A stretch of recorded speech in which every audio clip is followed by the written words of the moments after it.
Hello everyone, welcome to another class. আমরা যে MCQ series শুরু করেছিলাম, আজকে তার থার্ড ক্লাস।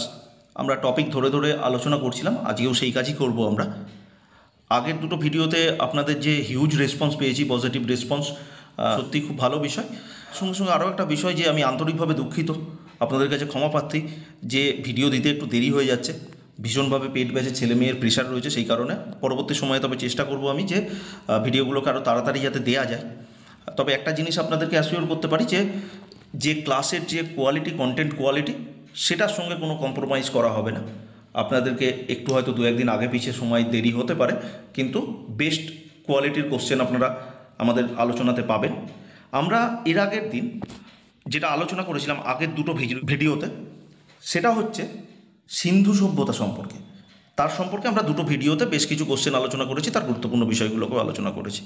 এবং যেভাবে আমরা আলোচনা করেছিলাম সেখানে যে প্রথমে প্রিভিয়াস ইয়ার্স যে কোশ্চেনগুলো স্কুল সার্ভিস এবং মাদ্রাসা সার্ভিসে জিজ্ঞেস করা হয়েছে সেগুলো নিয়ে প্রথমে আলোচনা, এবং তারপরে গুরুত্বপূর্ণ আরও এমসিকিউ যেগুলো আমাদের এসএলএসটির ইতিহাসের জন্য গুরুত্বপূর্ণ সেই ধরনের কোশ্চেনগুলো আলোচনা, এবং তার সঙ্গে তাদের সম্পর্কিত রিলেটেড আরও কিছু ইনফরমেশন আপনাদেরকে প্রোভাইড করা। আজকেও ঠিক সেই একইভাবে আর একটা ক্লাস আমাদের সেটা হচ্ছে বৈদিক সভ্যতার উপরে। আজকের আলোচনাটা আমরা করব বৈদিক সভ্যতা, ঋগ বৈদিক এবং পরবর্তী বৈদিক যুগের ওপর। সেই একই ধরনের একইভাবে আমরা আলোচনা করব। প্রথমেই আমরা যেহেতু প্রিভিয়াস ইয়ার্সের কোশ্চেনগুলো দেখে নিই, সেই কারণে এখানেও যে কোশ্চেনগুলো এসেছে সেগুলোকে প্রথমে আমরা আগে দেখে নেবো একটু। এই কোশ্চেনটা আপনারা দেখতে পাচ্ছেন যে এসএসসি এসএলএসটি 2016 11-12 এসছে। বলছে ঋগ বৈদিক যুগে যুদ্ধের দেবতা কে ছিলেন। খুব কমন কোশ্চেন, খুব সোজা কোশ্চেন। ঋগ বৈদিক যুগে যুদ্ধের দেবতা অপশান কী দেওয়া রয়েছে? এ বরুণ, বি ইন্দ্র, সি সূর্য, ডি মরুত। আপনারা অনেকেই জানেন এর উত্তর। সঠিক উত্তর হবে হচ্ছে বি ইন্দ্র। ইন্দ্র ছিলেন ঋগ বৈদিক যুগের যুদ্ধের দেবতা। এখানে আরও কতগুলো ইনফরমেশন রয়েছে যেগুলো একটু জেনে রাখা প্রয়োজন আপনাদের জন্য। সেটা হচ্ছে যে ইন্দ্র আর্যদের যুদ্ধ, বিজয় এবং বজ্রের দেবতা ছিলেন, এবং ইন্দ্রের বেশ কিছু নাম আমরা পাই। তার মধ্যে গুরুত্বপূর্ণ যেগুলো, একটা হচ্ছে পুরন্দর অর্থাৎ নগরের ধ্বংসকারী। আচ্ছা, এখানে গেপ্তি হয়ে গেছে, গেপ্তি না, এটা গোপতি অর্থাৎ গাভীদের স্বামী। তাকে বিত্রঘ্ন বা বিত্তহন্তা বলা হয়, কারণ তিনি বৃত্তাসুরকে বধ করেছিলেন সেই কারণে। কৌটিল্যের অর্থশাস্ত্র, তার কথা আপনারা জানেন। সেখানে ইন্দ্রকে 1,000 সদস্যযুক্ত মন্ত্রী পরিষদের উল্লেখ রয়েছে। কৌটিল্য তার অর্থশাস্ত্রে এটার উল্লেখ করেছেন, এবং এই কারণে তাকে সহস্রক্ষও বলা হয়। এটা মনে রাখবেন যে অর্থশাস্ত্রে 1,000 সদস্যযুক্ত ইন্দ্রের মন্ত্রী পরিষদের কথা কৌটিল্য উল্লেখ করেছিলেন। এবং এই ইন্দ্র ছিলেন হচ্ছে ঋগ বৈদিক যুগের সর্বশ্রেষ্ঠ দেবতা। এই পয়েন্টগুলো একটুখানি মনে রাখবেন এখান থেকে, যেগুলো আপনাদের জন্য গুরুত্বপূর্ণ। আমাদের পরবর্তী প্রশ্ন, এটা মাদ্রাসা সার্ভিসের 9-10 করা হয়েছিল, যে আর্যদের প্রাচীনতম গ্রন্থের নাম কি। এটা যে কেউ আপনারা বলে দেবেন যে আর্যদের প্রাচীনতম গ্রন্থ সেটার নাম হচ্ছে ঋগ্বেদ। অপশান ডি হচ্ছে আমাদের সঠিক উত্তর। এখানেও কিছু ইনফরমেশন রয়েছে যেগুলো আপনাদের প্রয়োজন, সেগুলোকে একটু বলে দিই। যে দেখুন, এই যে ঋগ্বেদ এটা হচ্ছে একটা সংহিতা। এতে 10টা মণ্ডল রয়েছে, এবং মোট এখানে সূক্ত রয়েছে হচ্ছে 1017টা। যদি পরিশিষ্টকে ধরা হয় তাহলে পরে 1028টা। বোঝা গেল, তাহলে 10টা মণ্ডল রয়েছে এবং টোটালে 1028টা সূক্ত রয়েছে, এবং তার মধ্যে মোট সূক্ত 1017টা এবং পরিশিষ্টকে যুক্ত করলে 1028টা হয়। ঋগ্বেদের সঙ্গে জিন্দাবেস্তা, জরাস্ট্রুশিয়ান যারা রয়েছে তাদের যে গ্রন্থ জিন্দাবেস্তার মিল রয়েছে, এবং ঋগ্বেদকে যে ঋগ্বেদের যে সংগৃহীত মন্ত্র সেগুলোকে বলা হয় হচ্ছে ঋচা। ঋগ্বেদ সম্পর্কে সমস্ত ইনফরমেশন তো এখানে দেওয়া পসিবল নয়, কিন্তু যেটুকু গুরুত্বপূর্ণ কিছু ইনফরমেশন সেগুলো আমি আপনাদেরকে এখানে প্রোভাইড করছি। ওকে, নেক্সট কোশ্চেনে আমরা যাব। আমাদের পরের প্রশ্ন, আচ্ছা ওই দুটো কোশ্চেনই আমাদের মাদ্রাসায় এসেছিলো একটা, আর আপনাদের স্কুল সার্ভিস কমিশনের এসএলএসটি সেটাতে এসেছিলো একটা। এর থেকে বেশি কোশ্চেন আসেনি, ফলে ওই দুটো কোশ্চেন আমি রেখেছি। পরবর্তী কোশ্চেনগুলোও আমরা দেখব। যে বলা হচ্ছে ঋগ্বেদে কতটি মণ্ডল রয়েছে। আমরা এক্ষুনি দেখলাম যে ঋগ্বেদে মণ্ডলের সংখ্যা কতগুলো। এখানে ডি যেটা অপশান রয়েছে 10টি ঋগ্বেদে মোট মণ্ডলের সংখ্যা। এবার দেখুন এখানে এই মণ্ডলগুলো সম্পর্কে একটুখানি আমি বলে দিই। প্রথম এবং 10 নম্বর মণ্ডল যেটা রয়েছে ঋগ্বেদের, সেটা হচ্ছে সবচেয়ে নবীনতম, নতুন এবং দীর্ঘতম, বড়, সবথেকে বড় এবং সবথেকে নবীন। এবং 2 নম্বর থেকে 7 নম্বর যেটা রয়েছে এগুলো হচ্ছে সবথেকে প্রাচীন। গায়ত্রী মন্ত্র যেটা, সেটা ঋগ্বেদের কোন মণ্ডলে রয়েছে যদি জিজ্ঞেস করে আপনাকে, বলবেন তৃতীয় মণ্ডলে। তৃতীয় মণ্ডল থেকে গায়ত্রী মন্ত্র নেওয়া হয়েছে। এবং এই যে নবম মণ্ডল যেটা রয়েছে, নবম মণ্ডলটা সোমের উদ্দেশ্যে সম্পূর্ণভাবে উৎসর্গ করা হয়েছে। বোঝা গেল যে তাহলে পরে প্রথম মণ্ডল এবং দশম মণ্ডল এটা হচ্ছে সবথেকে নতুন এবং দীর্ঘতম। 2 থেকে 7 এটা হচ্ছে প্রাচীনতম।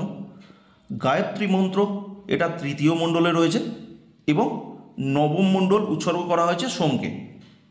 আরও কিছু এরকম ছোটো ছোটো ইনফরমেশন আছে যেগুলো আপনাদেরকে এগুলো থেকে একটা ধারণা পাবেন। সেই জায়গাগুলোকেও যদি আপনারা যারা নিজেরা পড়াশুনো করছেন সেই জায়গাগুলোর উপর নজর রেখে কিন্তু সেগুলোকে আপনারা একটুখানি এক জায়গায় কালেক্ট করে রাখবেন, তাতে আপনাদের পড়াশুনো করতে সুবিধা হবে। আমরা পরের প্রশ্ন দেখব। আমাদের নেক্সট কোশ্চেন কী রয়েছে? আমাদের পরবর্তী প্রশ্ন রয়েছে, ঋগ্বেদে ঋষি বিশ্বামিত্র এবং 2টি নদীর মধ্যে একটি স্তোত্র রয়েছে। এই নদীগুলো কি কি? অপশান এ রয়েছে গঙ্গা, যমুনা। অপশান বি রয়েছে অলকানন্দা, ভাগীরথী। অপশান সি রয়েছে রাভি ও চেনাব। এবং অপশান ডি রয়েছে বিয়াস ও সুতলেজ। আমাদের সঠিক উত্তর যেটা হবে সেটা হচ্ছে অপশান ডি, বিয়াস ও সুতলেজ। এটা সঠিক উত্তর। ঋগ্বেদে বিশ্বামিত্র ঋষি যিনি রয়েছেন তার সঙ্গে 2টি নদীর একটা স্তোত্র রয়েছে।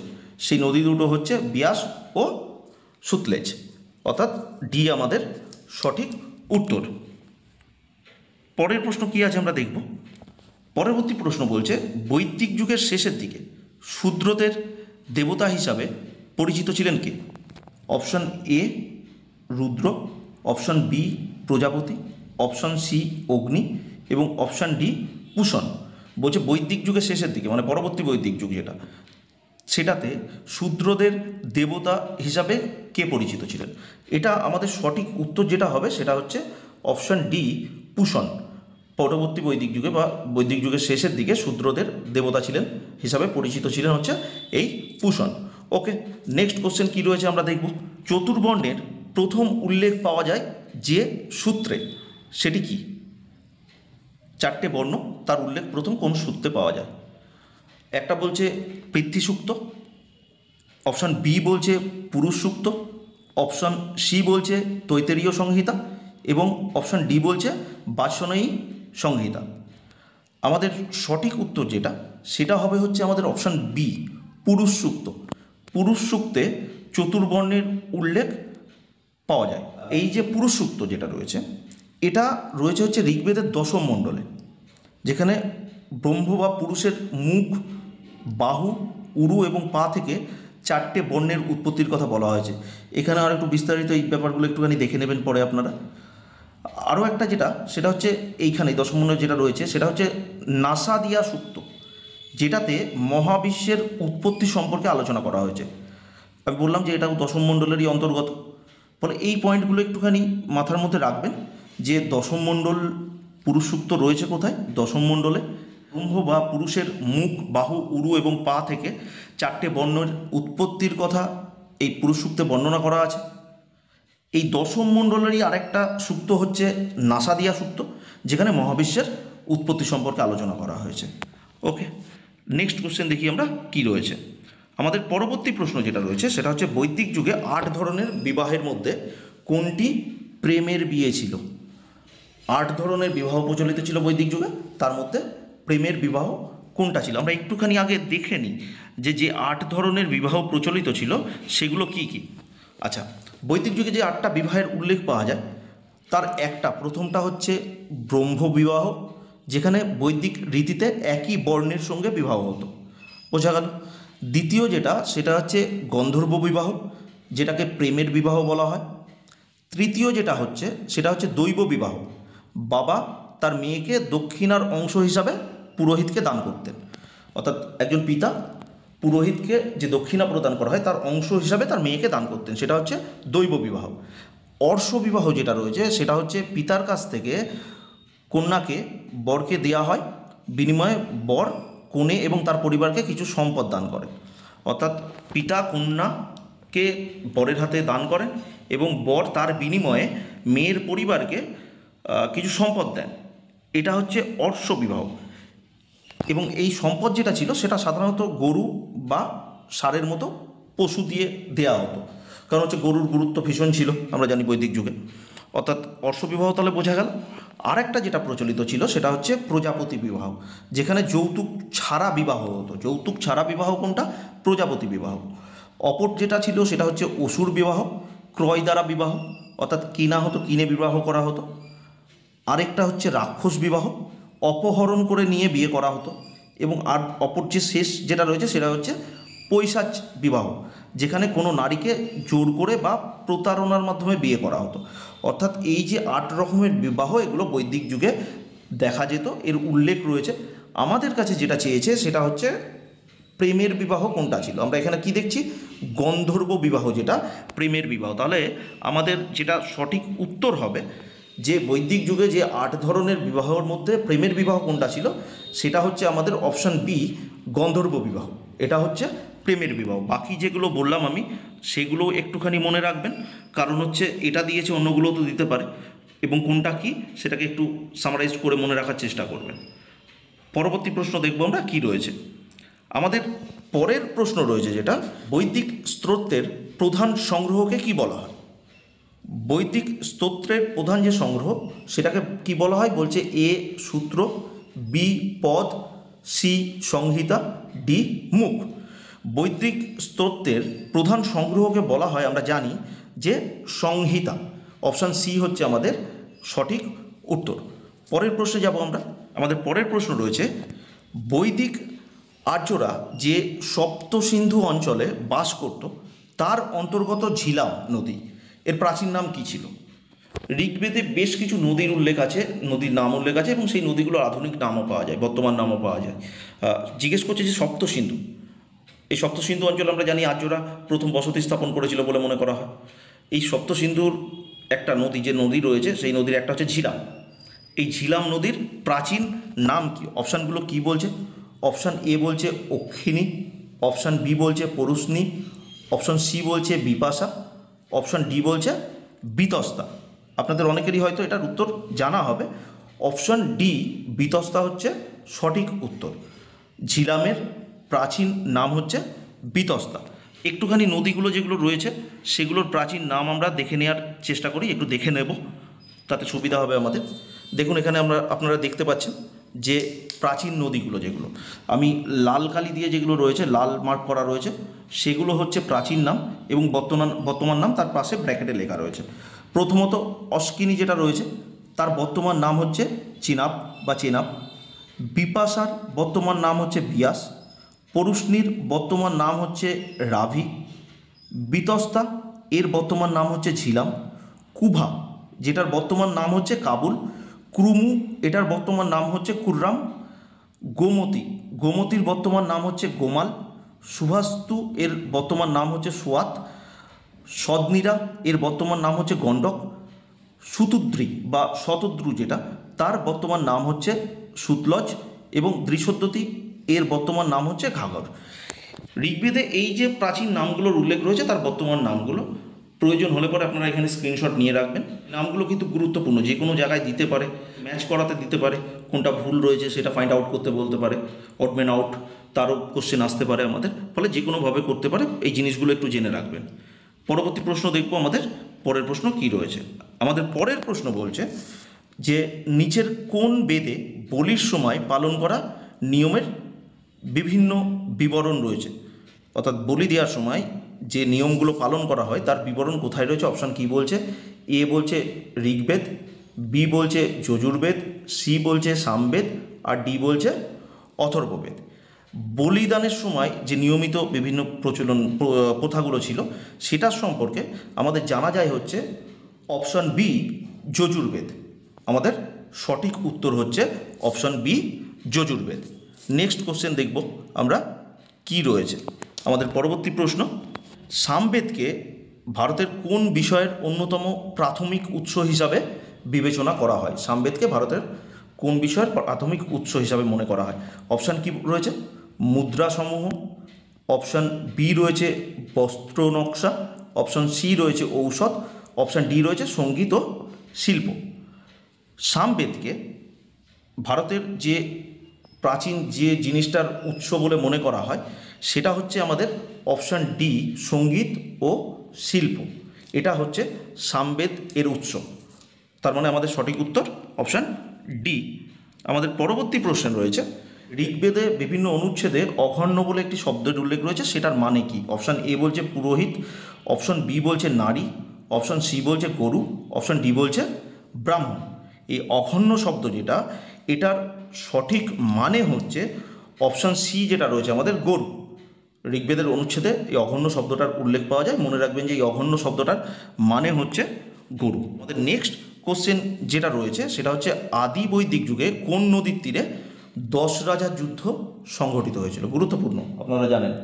এখানে অপশানগুলো দেওয়া রয়েছে, সেটা হচ্ছে option A Saraswati, option B রয়েছে আপনাদের দৃশদ্যুতি, অপশান সি রয়েছে পরুষ্ণী এবং অপশান ডি রয়েছে সুতুদ্রী।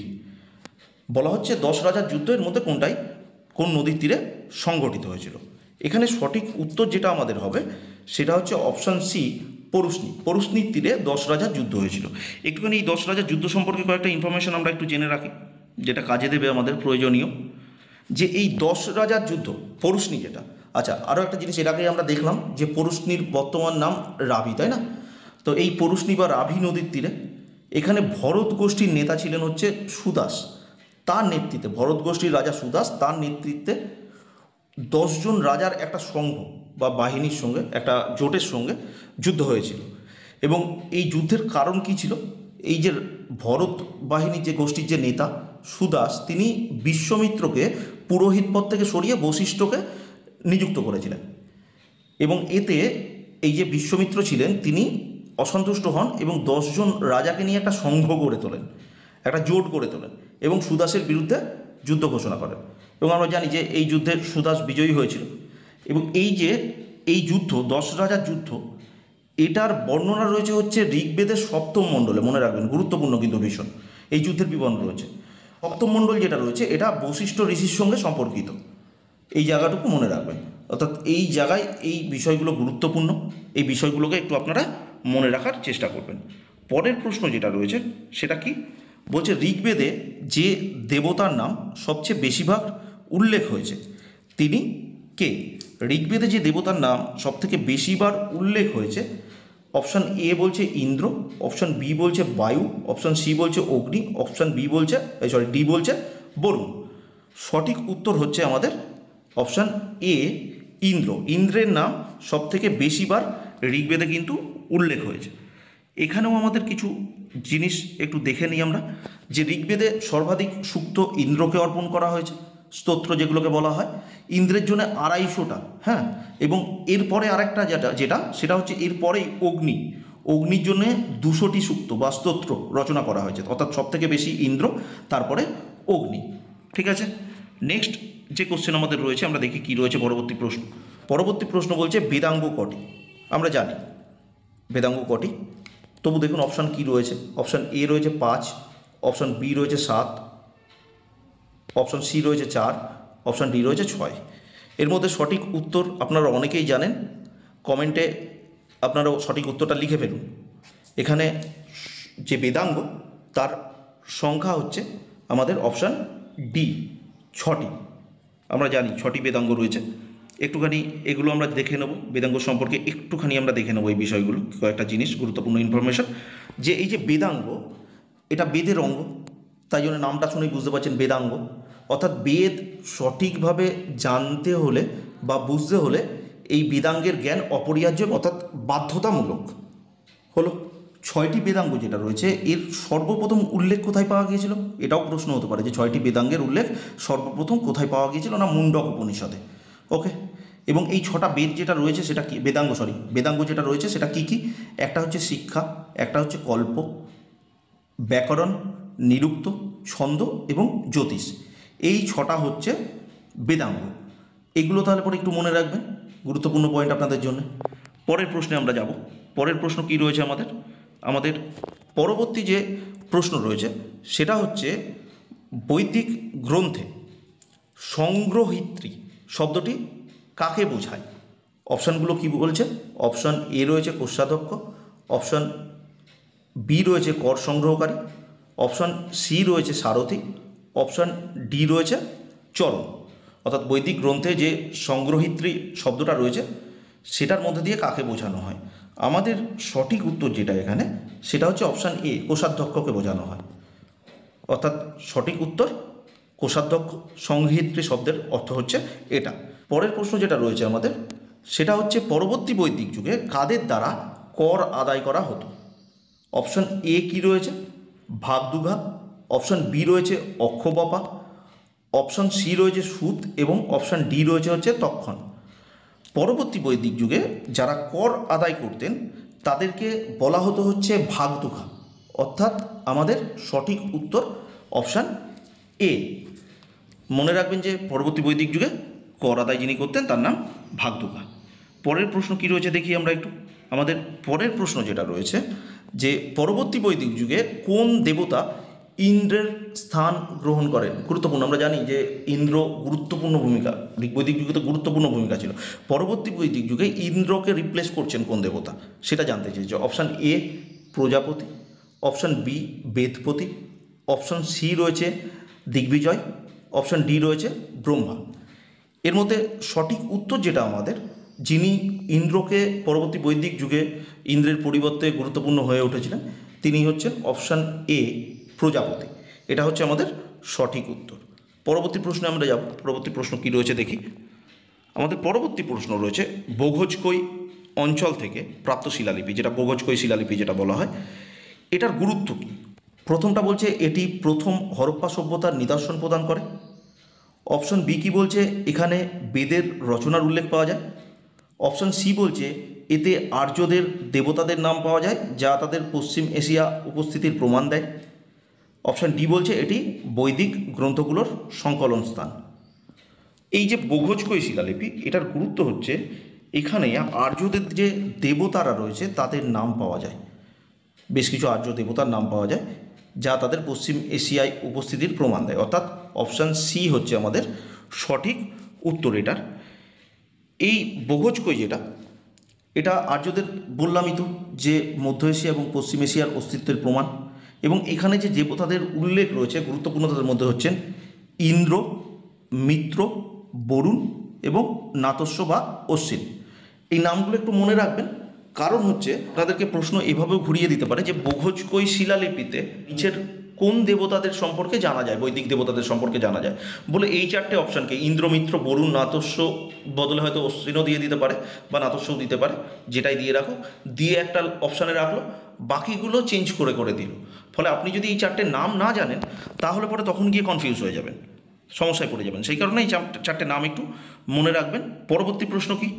পরবর্তী প্রশ্ন আমাদের রয়েছে যেটা, সেটা হচ্ছে নিম্নের কোন সংস্করণে বৈদিক সূক্তের সঙ্গে গদ্যরূপে ক্রিয়াবিধি সংযুক্ত ছিল এবং পরবর্তীতে তা শুক্ল ও কৃষ্ণ যজুর্বেদে বিভাজিত হয়? অর্থাৎ যে বৈদিক সূক্তের সঙ্গে গদ্যরূপে ক্রিয়াবিধি যে সংযুক্ত ছিল যে সংস্করণের সাথে, এবং পরবর্তী সেটা ভেঙে শুক্ল এবং কৃষ্ণ যজুর্বেদে বিভাজিত হয়েছিল, অর্থাৎ সেটা নিচের কোনটা যে সংস্করণটা ছিল সেটা? অপশান এ কি বলছে অষ্টাধ্যায়ী সংস্করণ, অপশান বি বলছে ঋগ্বেদ সংহিতা, অপশান সি বলছে তৈত্তিরীয় সংহিতা এবং অপশান ডি বলছে অথর্ববেদ সংহিতা। এখানে সঠিক উত্তর যেটা সেটা হচ্ছে আমাদের অপশান সি, যেটা তৈত্তিরীয় সংহিতা যেটা রয়েছে, অপশান সি আমাদের সঠিক উত্তর, যে তৈত্তিরীয় সংহিতার সংস্করণে বৈদিক সূক্তের সঙ্গে গদ্যরূপে ক্রিয়াপদ সংযুক্ত ছিল কিন্তু পরবর্তীতে শুক্ল এবং কৃষ্ণ যজুর্বেদে বিভাজিত হয়। একটুখানি এটা সম্পর্কে একটা দুটো জিনিস একটু বলে দিই। সেটা হচ্ছে যে এই যে তৈত্তিরীয় সংহিতা এটা হচ্ছে যজুর্বেদের একটা প্রাচীন রূপ, যেখানে মন্ত্র এবং তাদের প্রয়োগ পদ্ধতি একই সঙ্গে অন্তর্ভুক্ত ছিল এই তৈত্তিরীয় সংহিতায়। এবং এটা যেহেতু যজুর্বেদের প্রাচীন অংশ ছিল, পরবর্তীকালে বর্ণনা এবং মন্ত্র আলাদা করে শুক্ল এবং কৃষ্ণ যজুর্বেদ সৃষ্টি হয়। বোঝা গেল? শুক্ল এবং কৃষ্ণ যজুর্বেদ সৃষ্টি হওয়ার আগে তৈত্তরীয় সংহিতায় একই সঙ্গে এগুলো উপস্থাপিত ছিল। ওকে, নেক্সট কোশ্চেন দেখবো আমরা কি রয়েছে আমাদের পরবর্তী প্রশ্ন যেটা রয়েছে সেটা হচ্ছে কোন বেদে রাজসূয় সম্পর্কিত আচরণ বর্ণনা হয়েছে? অপশান কি বলছে? রাজসূয় যজ্ঞর কথা আমরা জানি। অপশান এ বলছে ঋগ্বেদ, অপশান বি বলছে যজুর্বেদ, অপশান সি বলছে সামবেদ, অপশান ডি বলছে অথর্ববেদ। আমাদের সঠিক উত্তর যেটা সেটা হচ্ছে অপশান বি যজুর্বেদ। যজুর্বেদে রাজসূয় যজ্ঞ সম্পর্কে আলোচনা করা হয়েছে, অর্থাৎ বি হচ্ছে কারেক্ট আনসার। নেক্সট কোশ্চেন দেখবো আমরা। নেক্সট প্রশ্ন আমাদের কি রয়েছে? পরবর্তী প্রশ্ন যেটা রয়েছে যে নিচের কোনটি বৈদিক আর্যদের প্রাচীন প্রতিষ্ঠান ছিল? আর্য সামাজিক কিছু প্রতিষ্ঠান ছিল আমরা জানি, সেই প্রতিষ্ঠানগুলোর মধ্যে প্রাচীন কোনটি ছিল নিচের? এখানে এ বলছে সভা, বি বলছে সমিতি, সি বলছে বিদত এবং ডি বলছে গণ। যদি আমরা এগুলোর মধ্যে দেখি, আমাদের এখানে অপশন সি যেটা রয়েছে বিদত, এটা প্রাচীনতম প্রতিষ্ঠান ছিল বলে মনে করা হয়। এবং এটা কার মতে দেখুন, এটা রামশরণ শর্মা বলেছিল। হ্যাঁ, এই বিদত আর্যদের, বৈদিক আর্যদের প্রাচীনতম নিদর্শন, এখানে পাশে আমি ছোট করে লিখে রেখেছি দেখুন, যে বৈদিক আর্যদের প্রাচীনতম প্রতিষ্ঠান ছিল বিদত, এটা রামশরণ শর্মার মতামত। আমাদের পরের প্রশ্ন যেটা রয়েছে সেটা হচ্ছে ঋগ্বেদের ভাষ্যকার সায়ন নিচের কোন রাজ্যের সাথে সম্পর্কিত ছিল? অর্থাৎ সায়ন যিনি ঋগ্বেদের ভাষ্যকার ছিলেন তিনি কোন রাজ্যের সাথে সম্পর্কিত ছিলেন? অপশানগুলো কি রয়েছে?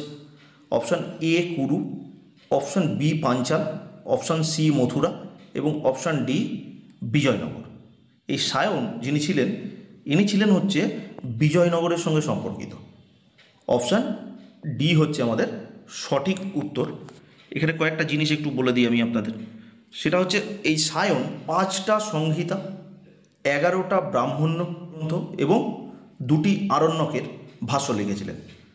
এটা একটু মনে রাখবেন যে 5টা সংহিতা, 11টি ব্রাহ্মণ্য গ্রন্থ এবং 2টো আরণ্যকের ভাষ্য তিনি লিখেছিলেন এবং ইনি বিজয়নগরের সঙ্গে সম্পর্কিত ছিলেন। আমাদের পরবর্তী প্রশ্ন যেটা রয়েছে, ইন্দ্রের যে মহাভিষেক হচ্ছে তার বর্ণনা নিচের কোনটাতে রয়েছে? প্রথম অপশান এ বলছে শতপথ ব্রাহ্মণ, অপশান বি বলছে ঐতরেয় ব্রাহ্মণ, অপশান সি বলছে অথর্ববেদ, অপশান ডি বলছে ঋগ্বেদ। ইন্দ্রের যে মহাভিষেকের যজ্ঞ সেটার বর্ণনা যেখানে পাওয়া যায় সেটা হচ্ছে আমাদের অপশান বি ঐতরেয় ব্রাহ্মণ। আমাদের পরের প্রশ্ন রয়েছে নিচের কোনটিতে গোত্র শব্দটি প্রথম বংশ অর্থে ব্যবহৃত হয়েছিল? গোত্র যে শব্দ সেটা বংশ অর্থে প্রথম কোনটাতে ব্যবহার হয়েছিল? অপশান কি বলছে ঋগ্বেদ, অপশান বি বলছে অথর্ববেদ, অপশান সি বলছে যজুর্বেদ, অপশান ডি বলছে শতপথ ব্রাহ্মণ। আমাদের সঠিক উত্তর যেটা সেটা হচ্ছে অপশান বি অথর্ববেদ। অথর্ববেদে প্রথমবার গোত্র শব্দটা বংশ অর্থে ব্যবহার করা হয়েছিল। ওকে, ইম্পর্টেন্ট কোশ্চেন এটা আপনাদের জন্য। পরের প্রশ্ন কি চলুন একটু দেখে নিই। আমাদের পরবর্তী প্রশ্ন যেটা রয়েছে সেটা হচ্ছে নিচের মধ্যে কে ব্রহ্মবাদিনী ছিলেন যিনি কিছু বেদ মন্ত্র রচনা করেছিলেন? ব্রহ্মবাদিনী কী জিনিস পরে বলছি আমরা, কিন্তু তার আগে এখানে দেখে নিই আমাদের কি হয় উত্তর। আমাদের ব্রহ্মবাদিনী যিনি ছিলেন মন্ত্র রচনা করেছিলেন তিনি কে? অপশান এ বলছে লোপামুদ্রা, অপশান বি বলছে গার্গী, অপশান সি বলছে লীলাবতী, অপশান ডি বলছে সাবিত্রী। আমাদের এখানে সঠিক উত্তর যেটা হবে সেটা হচ্ছে লোপামুদ্রা। ওকে, অপশান এ আমাদের সঠিক উত্তর। এবার আমরা একটুখানি দেখে নিই। আচ্ছা, এই যে ব্রহ্মবাদিনী এবং আমরা দেখব আর একটা শব্দ এটার সঙ্গে পাওয়া যায় সেটা হচ্ছে সদ্যোদাহা। এই দুটো শব্দের মানে কি? ব্রহ্মবাদিনী হচ্ছে তারা যে সকল নারীরা অবিবাহিত থেকে সারা জীবন দর্শন এবং ধর্মতত্ত্ব চর্চা করত, ব্রহ্মবাদিনী প্রশ্ন করা হয়। এবং আরেকটা হচ্ছে সদ্যোদাহা। ব্রহ্মবাদিনী কারা বললাম তাহলে? যে সকল নারী অবিবাহিত থেকে সারা জীবন দর্শন এবং ধর্মতত্ত্ব চর্চা করতেন। এবং সদ্যোদাহা কারা ছিল? সদ্যোদাহা যারা বিবাহের পূর্ব পর্যন্ত বিদ্যা চর্চা করতেন বা সম্পূর্ণ করে গৃহস্থ জীবনে প্রবেশ করতেন, অর্থাৎ বিবাহের আগে পর্যন্ত তারা বিভিন্ন দর্শন ধর্মতত্ত্ব নিয়ে চর্চা করতেন এবং তারপরে তাদের বিবাহ হতো বা তারা তাদের যে দর্শন বা ধর্ম চর্চা সেটা সম্পূর্ণ করার পর গৃহস্থ জীবনে প্রবেশ করতেন, বিবাহ করতেন। পরের প্রশ্ন বলছে আয়ুর্বেদ অর্থাৎ জীবনের বিজ্ঞান গুরুত্বপূর্ণ প্রশ্ন, আয়ুর্বেদ অর্থাৎ জীবনের বিজ্ঞান প্রথম কোথায় উল্লেখ করা হয়েছে? অপশান এ বলছে আরণ্যক, অপশান বি বলছে সামবেদ, অপশান সি বলছে যজুর্বেদ, অপশান ডি বলছে অথর্ববেদ। আয়ুর্বেদ অর্থাৎ জীবনের বিজ্ঞান আমরা যেখান থেকে পাই সেটা হচ্ছে অপশান ডি আমাদের সঠিক উত্তর, অথর্ববেদ। অথর্ববেদে আয়ুর্বেদ অর্থাৎ জীবনের বিজ্ঞান এটার উল্লেখ প্রথমবার করা হয়েছিল। বোঝা গেল? নেক্সট কোশ্চেন কী রয়েছে দেখব আমরা। পরবর্তী প্রশ্ন যেটা রয়েছে যে রাজা নির্বাচন সংক্রান্ত সূক্ত কোথায় পাওয়া যায়? কি রয়েছে? অপশান এ রয়েছে গোপদ ও শপথ ব্রাহ্মণে, অপশান বি রয়েছে ঋগ্বেদ ও যজুর্বেদে, অপশান সি রয়েছে অথর্ববেদ ও সামবেদে, অপশান ডি রয়েছে ঋগ্বেদ ও অথর্ববেদে। এখানে যেটা আমাদের সঠিক উত্তর হবে যে রাজা নির্বাচন সংক্রান্ত সূক্ত এটা যেখানে পাওয়া যায় সেটা হচ্ছে ঋগ্বেদেও পাওয়া যায় এবং অথর্ববেদেও পাওয়া যায়, অর্থাৎ আমাদের অপশান ডি হচ্ছে এখানে সঠিক উত্তর। ওকে, এই ছিল আজকে আমাদের আলোচনার কোশ্চেন। আমি কিছু কোশ্চেন নিয়ে আলোচনা করলাম। আশা করি বিষয়গুলো আপনাদের ভালো লাগবে এবং গুরুত্বপূর্ণ কিছু ইনফরমেশান আগের ভিডিওগুলোতেও যেভাবে দেওয়ার চেষ্টা করেছিলাম এটাতেও দেওয়ার চেষ্টা করেছি আমি। পরবর্তী ভিডিওতে আমরা আরও কিছু কোশ্চেন নিয়ে আলোচনা করব আমি। ততক্ষণ সঙ্গে থাকুন, সকলে খুব ভালো থাকুন এবং খুব ভালো করে পড়াশুনো করুন। এই সামনের 3 মাস কোনো দিকে না তাকিয়ে একদম নিজের পড়াশুনোয় কনসেন্ট্রেট করুন, একদম ডেডিকেটেডলি পড়াশুনোটাকে করুন, কারণ এই সুযোগের পরে কবে আসবে বারবার বলি যেটা আমি, সেটা আপনিও জানেন না, আমরাও জানি না। পরে পড়াশুনো করুন এবং সঙ্গে থাকুন। সকলে খুব ভালো থাকবেন।